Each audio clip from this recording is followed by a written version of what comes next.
on time.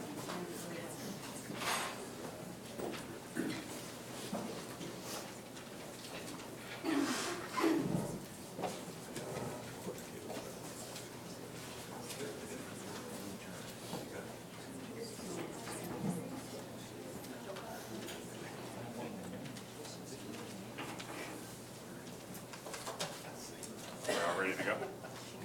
Good morning, and welcome to 2019's Food Xcel. This is our second cohort, and this year we started with 19 participants that showed up, and today we're at our final pitch day with 8 companies pitching. It's very exciting. I'm really looking forward to the products. I think you'll be very impressed with what we have today to showcase.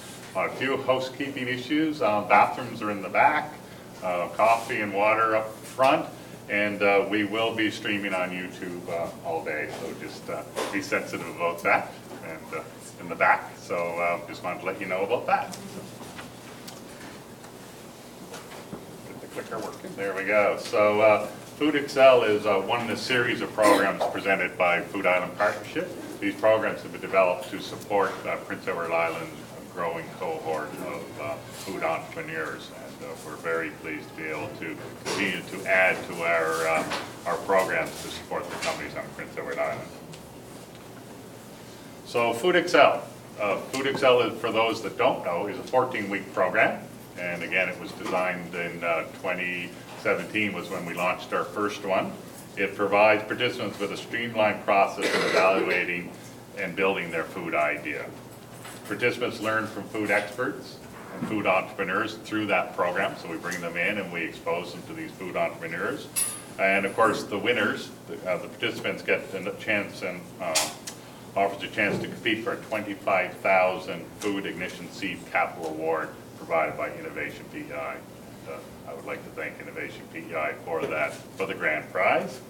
But most importantly, the program creates a support network for entrepreneurs, food entrepreneurs.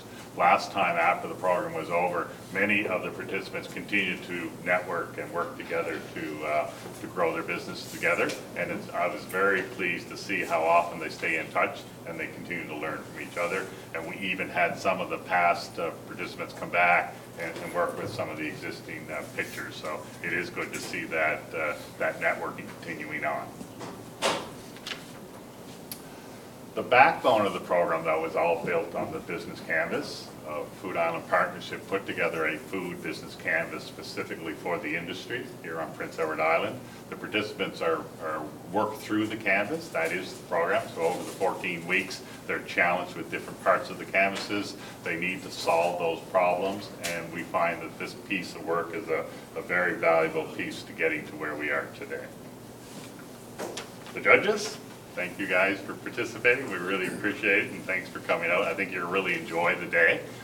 I know you're all very involved in food and like food. So we have Dave, the Deputy Minister of Economic and Development, Tourism, David Keedwell, Mona Matheson, the owner-operator of Samuel's Coffee House, and Lee Turner, the Corporate Sales Manager for ADL. So thanks, guys. Thanks for your participation. So the grand prize I already mentioned, but I'll mention it again because it is pretty significant, and I know it's a big part of the program. So the winner will, there's only one winner, just so that we're clear, and the winner will receive a $25,000 Food Ignition Seed Capital Award provided by Innovation PEI and to help move, cover eligible expenses in moving their idea forward. So today's agenda will just kick off as I have at 9 o'clock, and then we're starting the pitches as soon as I wrap up. I'll invite Tyson up to start introducing. Tyson will introduce the pitchers as we go through. Then we'll have a break at 10:30. Then pitches continue at 10:45. We will then have lunch at 12 while the judges go back and deliberate over the opportunities and potential winners, and then come back for the final announcement at 12:45. We will be having a lunch prepared and brought in, so please stick around for the announcement. And of course, none of this would be made possible if it wasn't for our generous sponsors and supporters.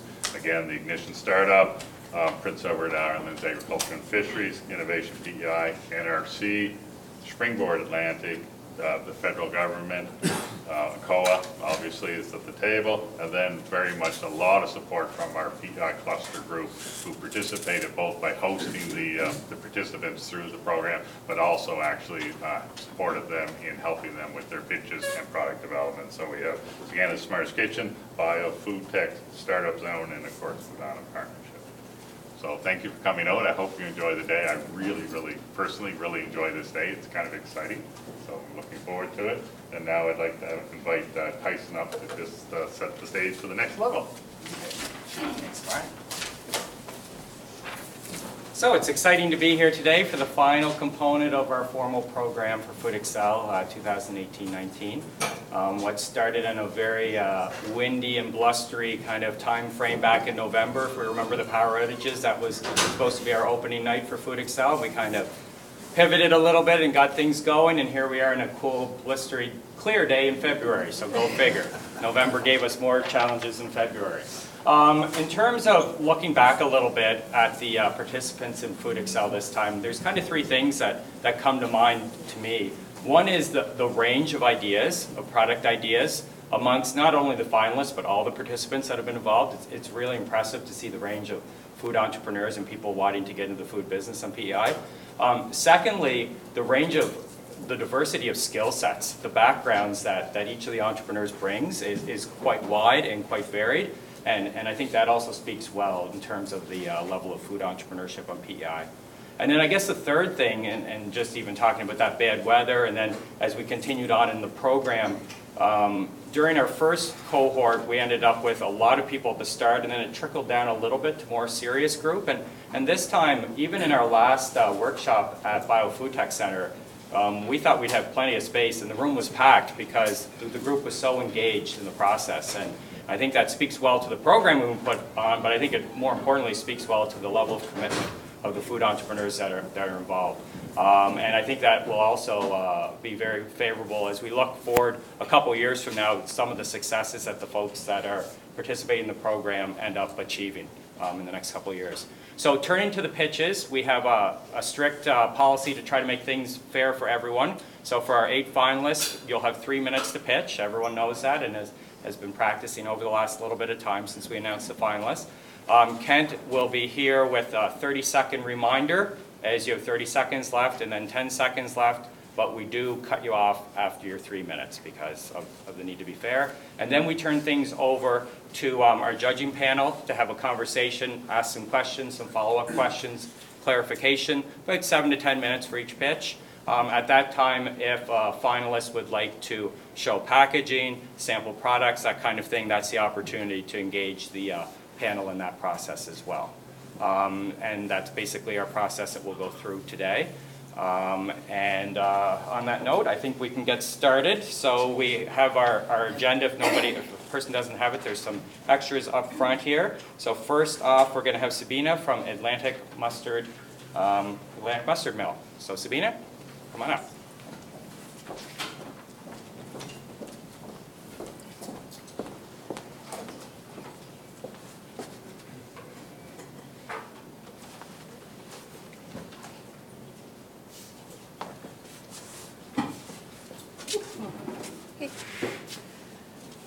Okay, whenever you're ready, I'm ready? Okay.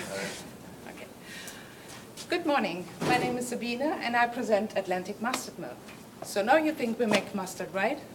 No, we make must art, because it's an art to make mustard, and I mean really good gourmet mustard. We pick PI to be our forever home, which is awesome, but seriously, you have no good mustard here. And everybody uses mustard, right? On your sausages, burgers, sandwiches, you name it. But you only have this yellow, vinegary, boring mustard. But lucky you, we have the right mustard now. So why is our mustard different or so much better? Well, our mustard is traditionally handmade with stone grind organic seed. It is carefully mixed with fresh and local ingredients, no filler, no preservatives. We let it ferment, leave it raw. We leave the mustard oil in. This essential oil is a preservative, is antibacterial, and it gives a nice flavor. We have 20 flavors to choose from, and each flavor has its own recipe. We have a new facility up and running in July with a bigger facility, with a bigger production area, a fermentation room, and a shop where the customer can see how the magic is happening with the German mustard mill. The point of sales is our shop is online through our website and Etsy, as well as 22 plus shops and 2 farmers markets here on the island, plus a growing number of shops in Nova Scotia. Our existing restaurant customers for bulk mustard is extending as well.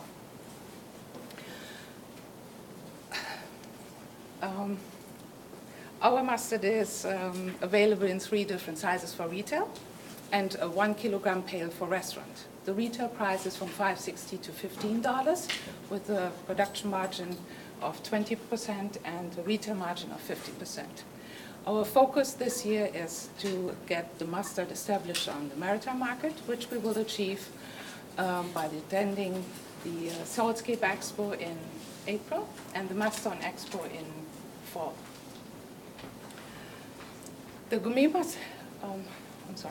The sales projection for this year is 75% increase to last year and a steady 50% increase for the upcoming years as we get established on the market.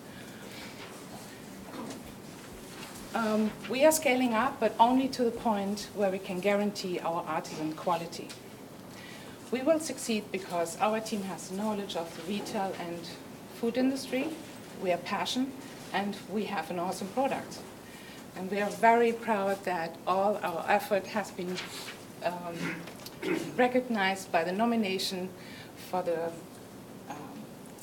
Emerging Business Growth Award from the Chamber of Commerce. Thank you so much.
Good job, Sue. Good job.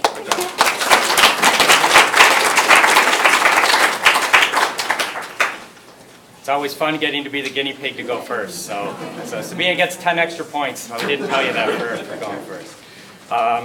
Thank you. So what we're going to try to do as well, that was a great start. If everyone can speak up a little bit so that we can hear the conversation back and forth, because we're all curious folks in the back here that like to listen and hear what's going on. So next up we have Jordan McIntyre from Common Man Cannery.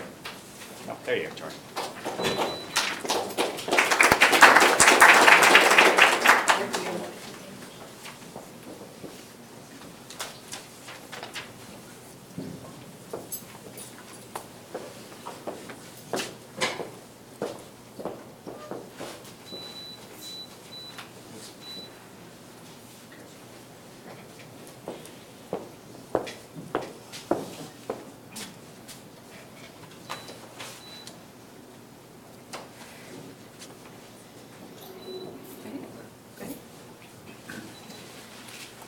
I'm Jordan McIntyre. Our company, Common Man Seafood, sells premium tinned PEI smoked oysters. Demand for PEI oysters is through the roof, with a 10% annual increase in sales year over year for the last 5 years. Despite growing demand, many restaurants are still reluctant to put fresh oysters on the menu. They lack the space and skills required to safely store, shuck, and serve fresh oysters. In the 5 years that I worked in Boston restaurants, I can tell you we struggled with these exact same industry-wide problems. Common Man Seafood breaks down these barriers to entry and opens up new markets for PEI oysters. At the same time as we grow demand, we also unlock supply. Every year, 1 million pounds of PEI oysters have almost no market value. In fact, a lot of it just ends up in landfills. These so-called ugly or gnarly shells are hard to open and don't conform to the shape and size that the fresh oyster market demands. And as the local oyster industry continues to grow, so will these piles of unused PEI oysters. Common Man seizes on the market opportunity to bring this oyster meat to buyers that want the cachet of serving fresh oysters without the barriers to entry that fresh oysters on the half-shell demand. Common Man tinned oysters are the quintessential premium bar and cocktail food. Shelf-stable, low-risk, high-margin. Opened by a bartender or host, served with a baguette or salad, and perfectly paired with beer, wine, or cocktails.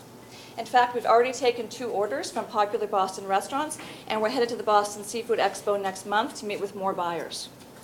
Common Man tinned oysters, then, are a solution, positioned at the intersection of 2 problems which we solve simultaneously and profitably. The Common Man brand connects the diner to a centuries-old oyster fishing tradition and taps into an appetite for authentic and craft food. The timing of our launch is optimal. One of our 3 seafood industry partners has recently purchased equipment that pops the oyster meat out of the hard-to-open shell while simultaneously pasteurizing it. The only issue that has remained is how to increase demand for this shucked oyster meat. And that's where we came in. Industry reports emphasize the growing demand for premium North American tinned seafood, but right now they can only get tinned oysters from 2 small craft canneries, both on the West Coast and both struggling to keep up with demand.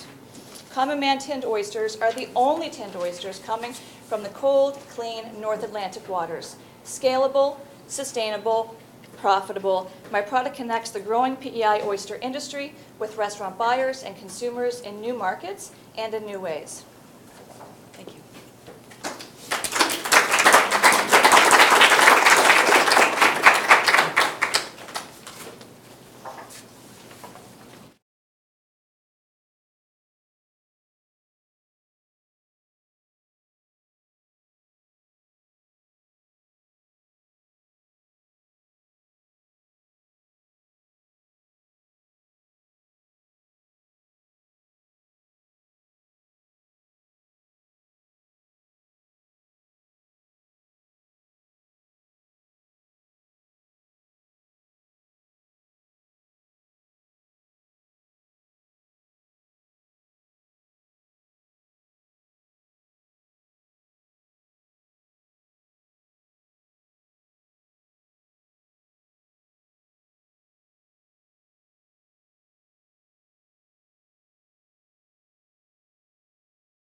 Gabriel, we'll let you get set up here. Yep.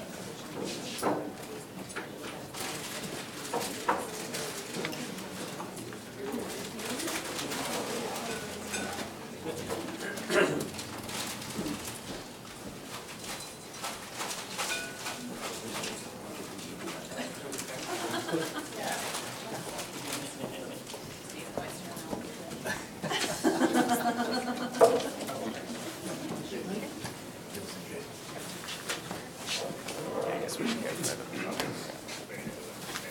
Oh, sorry. Oops.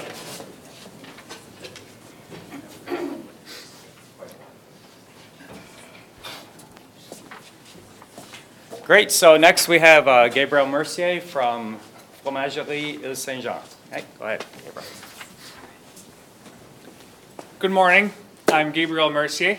I am an artisanal cheese and yogurt maker with a focus on sheep's milk. My wife Deidre and I own Fromagerie Ile Saint-Jean in North Rustico. I get my passion for cheese making from my grandfather, who was an award-winning master cheesemaker. Following his footsteps, I took a cheese making class in Quebec in 2014. This is where I was introduced to sheep's milk cheeses. Sheep's milk is not only delicious, it contains almost twice the protein, more vitamins and minerals, and it is easier to digest than cow's milk. This is where we saw a great opportunity. Wanting to get it right, we contacted Marie-Chantal Hood from Fromagerie Nouvelle-France in Quebec. She's one of the top cheesemakers in the country, and she specializes in sheep's milk. She agreed to let us tag along for a work term. While we were there, not only did we learn to make cheese, we learned to make yogurt, and this is where we saw another great opportunity. You can't find sheep's milk yogurt anywhere in the Maritimes. And what's great with yogurt is you can make it one day and sell it the next. It's great for cash flow. All we needed then was a milk supply and a processing plant. So for the last 2 years, we milked 100 sheep ourselves at their farm, and we rented a provincially inspected plant in Mont-Caramel to transform our fresh cheese and our yogurt. We had a cheesemaker in New Brunswick making our aged cheese for us. During that time, we won second place and first place at the Royal in Toronto with two different of our cheese, and we built a great following for our yogurt. Also, with this extra visibility, we had water buffalo and goat milk producers contacting us, wanting us to either buy their milk or co-pack cheese for them. This was a great opportunity to us too.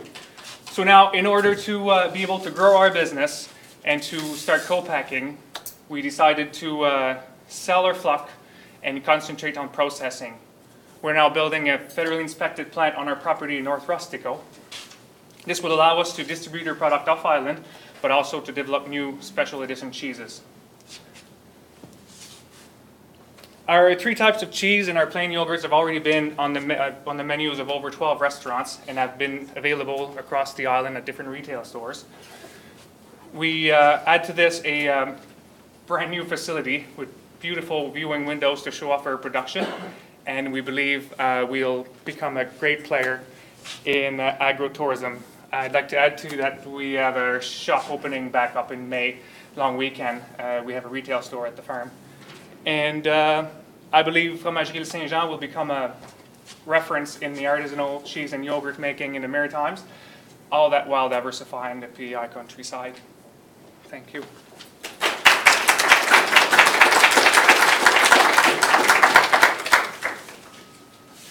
Those are just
Great, thanks, Gabrielle. So next up, we have Ann Jameson from Two Scots, Three Apples. I'll give you a minute or two to get organized.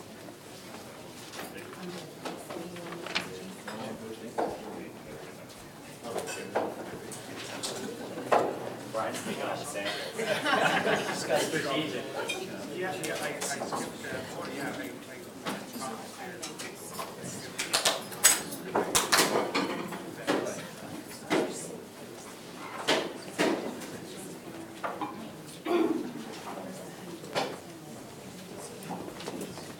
Probably forget to do that. So just Okay, it's just over, and if we need to go back, she's out, so it's just this one. the one on the Right right. here. Yep. Okay. And I'll take it. Okay, thank you so much. Welcome. My name is Ann Jameson and I'm the co-owner of Riverdale Orchard. A problem which we, husband Alec and I, discovered after moving to the island was that you could not buy premium craft PEI made cider. We realised that there was a huge opportunity to fill this gap in the market. Oops. Two Scots, Anne and Alec Jameson, travelled literally and metaphorically on a long 4-year journey from the eureka moment of deciding to make hard cider in November 2014 to the first sale of Two Scots Three Apples on the 21st of June 2018. So, what makes our product different from others?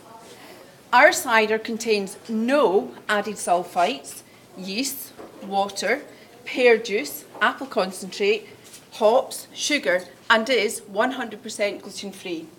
Basically, it's nature in a bottle, and using 3 varieties of apples is produced in the cidery adjacent to our orchards.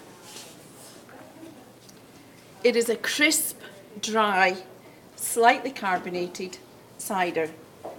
While the first orchard was maturing, we completed a National Association of Cider Makers certificate down at Cornell University. And then we put that knowledge into practice while completing work experience back in the UK with award-winning cider makers. We know what quality craft cider should taste, smell, feel, and look like. But does that make us the experts leading the development of craft cider and PEI? We think the answer is yes. Because in our first year, we entered the Atlantic Canadian Beer Awards and we won 4 golds. We only have the one product. We won Cider of the Year, Standard Cider and Perry, Cider House of the Year, and New Cider House of the Year. So in response to market demand from both consumers and licensees, we have increased our production significantly this year of Two Scots Three Apples and have developed a new craft cider called Two Scots Three Apples in a Jiffy.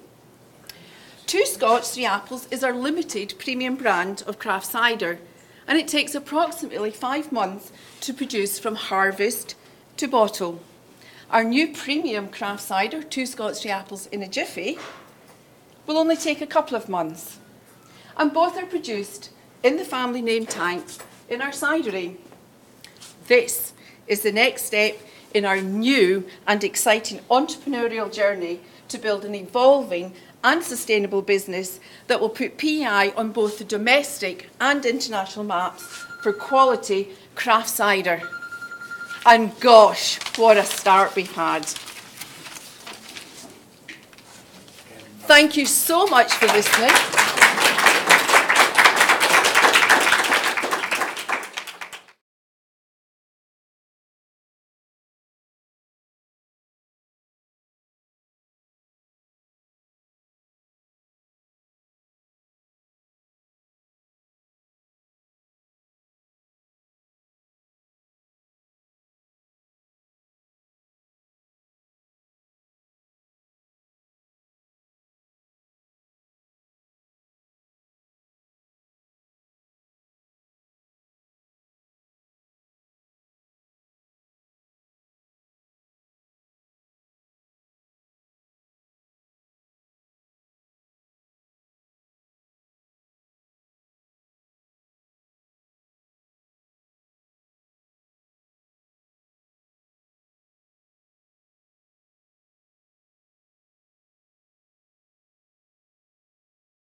Okay, well, we're being way too efficient here.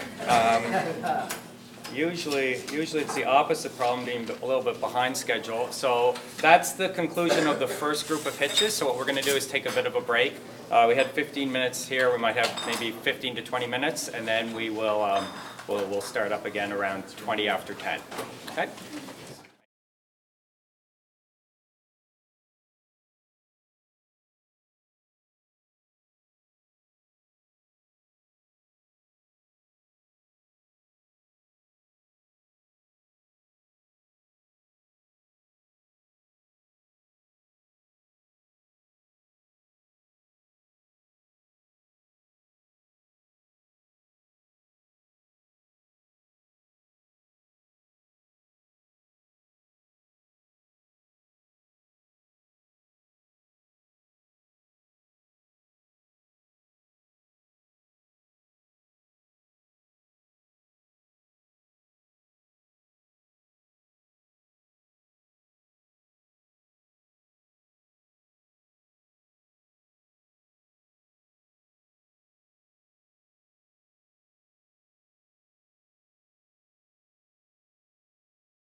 Wonderful. So next up in our list of pitches today is Scout Canning. So we have Adam and Nate, yes, are going to be up next. So welcome, Adam. Thank you. Thanks. Hey, good morning, everybody. So I'm Adam, the co-founder of Scout Canning. This is Chef Charlotte. She couldn't make it. She's stuck in Toronto today. But Scout Canning is a modern seafood cannery, and we create premium, value-add, ready-to-eat canned seafood products. So we've been operational for 2 years in Toronto, selling into small food service, retail, farmers markets, and branded catering events, and we're now commercializing our operation here on Prince Edward Island for scale. So we know that consumers increasingly want fresh products that are authentic, healthy, and functional. There's a general awareness that seafood has superior health and nutritional value compared to conventional proteins, but consumers tend to be a little bit more intimidated about cooking it at home, so they purchase it less frequently. There's a lack of access to innovative products that encourage confidence in consumers to try a wider range of seafood, and that's really our big market opportunity at Scout Canning. So through our chef-driven premium brand, we encourage consumers to incorporate more seafood into their meals through ready-to-eat value-add products. We translate that premium and the trusted restaurant experience into a CPG seafood product that consumers can enjoy at home anytime. So our product strategy includes a radically transparent supply chain from hook to home, ethically and sustainably sourced products, clean ingredients with a clean label, and a major focus on health and wellness. So our premium chef-stable products enhance traditional canned seafood while showcasing modern recipes, and those are some of the products you have in front of you today. We offer lobster, smoked mussels, oysters, mackerel, and tuna, and a selection of fresh ingredients. Our second product line is fresh prepared, so it's actually a 1-month shelf life and it's refrigerated. The fresh prepared line is preserved using traditional and modern canning techniques, and it's an alternative format to fresh or frozen seafood. Some of our fresh prepared products include smoked scallops and cream. We've got fresh pickled lobster, tuna conserved with dill and cucumber, and a lot of other recipes. So in addition to grocery retail, I should mention that all products are available in wholesale quantities for food service.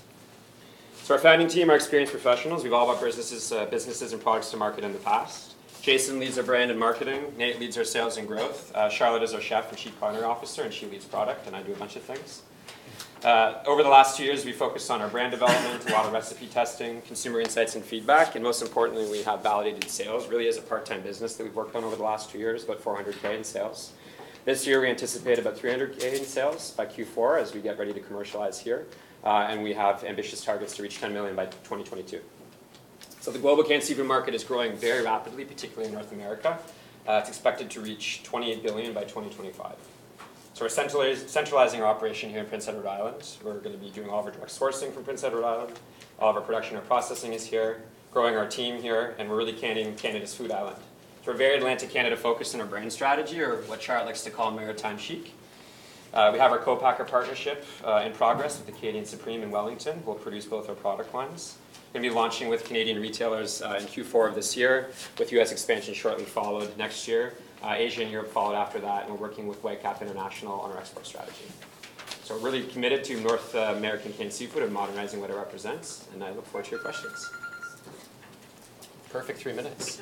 Right on the dot. Didn't rehearse that at all. What is the name Scout?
Thank you, guys. That's great. So next up is Brian Carver from Village Green.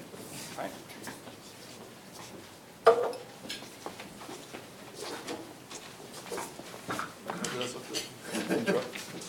My name is Brian Carver. I'm presenting my project, Village Green. Every town needs a good pub. Every great town needs a brewery.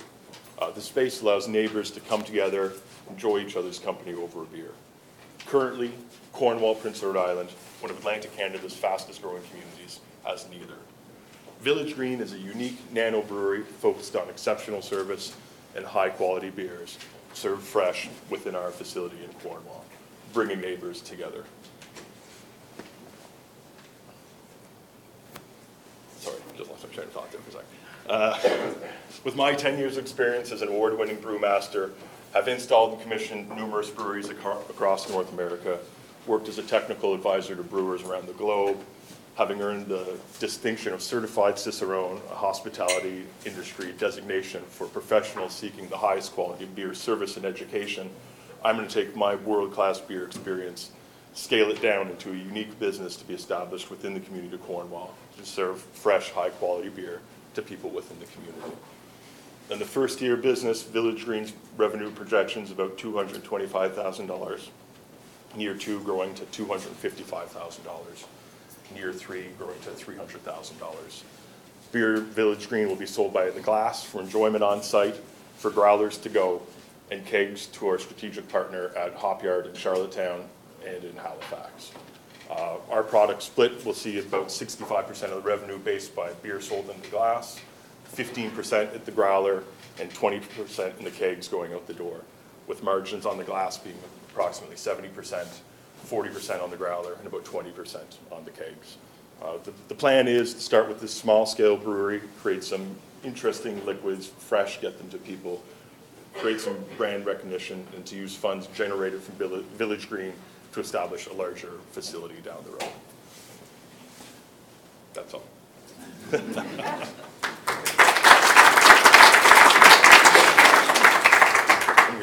Brian, I might be the only one here that doesn't know what nano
Great, so Dave, Slew Room, you're up. Cool. Hey everyone, my name is Dave Modershall, and I'm here to talk to you about the Slew Room Artisan Charcuterie and Cured Meats. Slew Room is a line of artisan salamis and whole muscle charcuterie, including larger cuts like smoked bacon and ham. Our product's perfect for consumers who enjoy cured meats and care about the quality and source of their food. We're a small team located in Montague, PEI, where we have a production facility and a dry cured chamber where we prepare local dry cured and fermented sausages. I returned to PEI this past spring with my partner Melanie, where I produced and supplied all the product used at the Inn of Bay Fortune for the 2018 season. We then plan to open our own shop preparing local charcuterie and sell at retail and wholesale. With over 10 plus years curing meats and 2 successful restaurants under my belt, market testing here in PEI at Terre Rouge, in Toronto at my restaurant Loca, and the months I spent in Italy learning from the masters, where I also became one of 2 people in Canada that make culatello, which is a deboned prosciutto cured for 24 months. I feel confident I'm ready to move from creating in-house charcuterie programs to a fully operational slumeria. While in Toronto, we constantly got requests from patrons to have our product packaged so they could take home or to parties, and with current industry trends, I believe charcuterie is at its most popular. We pride ourselves in using all natural island products and less nitrates than the competition, producing a healthier product with less sodium, and the product is also gluten-free. Initially, the products will be available retail to consumers and wholesale for a few restaurants here in PEI who have reached out about carrying the products. I plan to market our brand to consumers by offering retail at the Bogside Brewery Bogside Brewery and pop-up shops around the island to spread the word and offer product samples at the events. I'll lead the primary operations of the business, from sourcing, butchering, and curing of the meats, while Melanie will step in and lead the front line with 3+ years experience selling the product, as well as the administration side of things and business guidance from our business partners at the brewery, who will help us initially transport the product across the island. As well, we've had preliminary discussions with ADL with regards to wholesale as they distribute to restaurant retail accounts across the island, and further to that, Chef Michael Smith is ordered for the upcoming 2019 season. With a strong social media following, also engage these platforms to help launch our product, as I've done with the restaurants, and help maintain awareness with daily updates. In our first year, we project $200,000 in sales with a 50% gross margin, with a 25% increase over the next 5 years each year, seeing us at a potential $500,000 in sales by 2023. Larger growth plan expectations include working with Tony's in Nova Scotia, as it's a federally inspected pork plant, to source CFIA certified product, as well as secure distribution to get our product off the island, including maybe Sobeys, Superstore, and into the larger Atlantic market regions. Our ultimate goal is to grow our market off island and sell retail and wholesale throughout Canada. I have to be honest, I've always loved the island and its amazing ingredients. I was excited to come back here and make charcuterie again and provide the island with a unique product. Thanks for considering us.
Wonderful, wonderful. So now we have we're into our last pitch, so we're still humming along here a little bit ahead of schedule, which is great. So we're going to give the last pitch 20 minutes to pitch. So we have Rob Morrison from Cove Head Seafoods. Rob? Whenever you're ready. Oh, yeah, take your time. Lots of.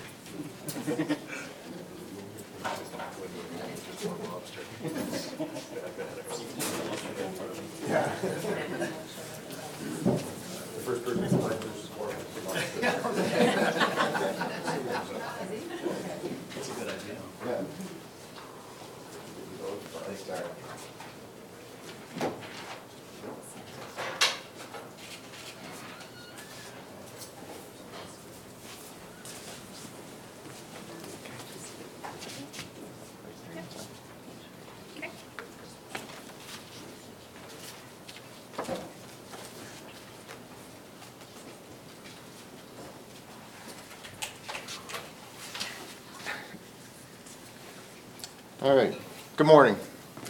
My name is Rob Morrison, and I would like to introduce Premium PEI Lobster Dip, a product developed to satisfy market demand for quality, ready-to-eat lobster products. I fish lobster at a Cove Head harbor with my father and two sons aboard the Cove Head Rover, so naturally our company is Cove Head Seafoods. For years I made lobster dip that family and friends would rave about and offer to purchase from because it wasn't convenient for them to make their own dip, and there's nothing like it on the market. What sets us apart, quite simply, is lots of real PEI lobster meat. Lobster meat is our #1 ingredient. In front of you is a 1-pound market lobster. Half of that lobster is in every container of premium PEI lobster dip. We will deliver convenience, real lobster meat, and versatility, which will drive repeat sales. For example, some uses beyond the dip. Up here we have a baked lobster potato. Here we have some lobster baked haddock, or you can just add it to your steak for an easy surf and turf. This is just the tip of the iceberg. We will educate our consumers with many more innovative ways to utilize our product. And also, we will market these same ideas to the food service industry where they have the same needs and wants: quality, convenience, versatility. A co-pack agreement is in place with Ann and Clams for production in their federally certified facility. Distribution is via MR Seafood's existing network in the Maritimes, Ontario, Quebec, and Eastern U.S. We will benefit from personal introductions by MR Seafoods to customers that already know and trust them. Our family's lobster fishing history will also be used to market premium PEI lobster dip. A test market was conducted during the 2018 holiday season at MR Seafood's retail location, and the response was overwhelmingly positive. Business projections are based on a unit price of $8 with a 23% profit margin. Unit costs will decrease as we gain efficiencies, providing flexibility as we develop new markets.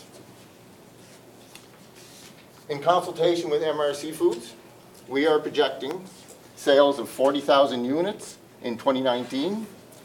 3 years from now, we project $1 million+ gross sales, distribution, Canada, US, Europe, Asia, with several dips and a ready-to-cook line of seafood products. We are an island fishing family with an island product working with like-minded islanders. Our business model is structured for success with no crushing overhead or debt.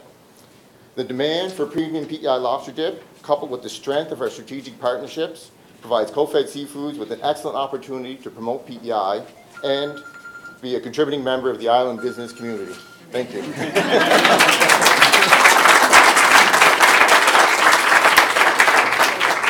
So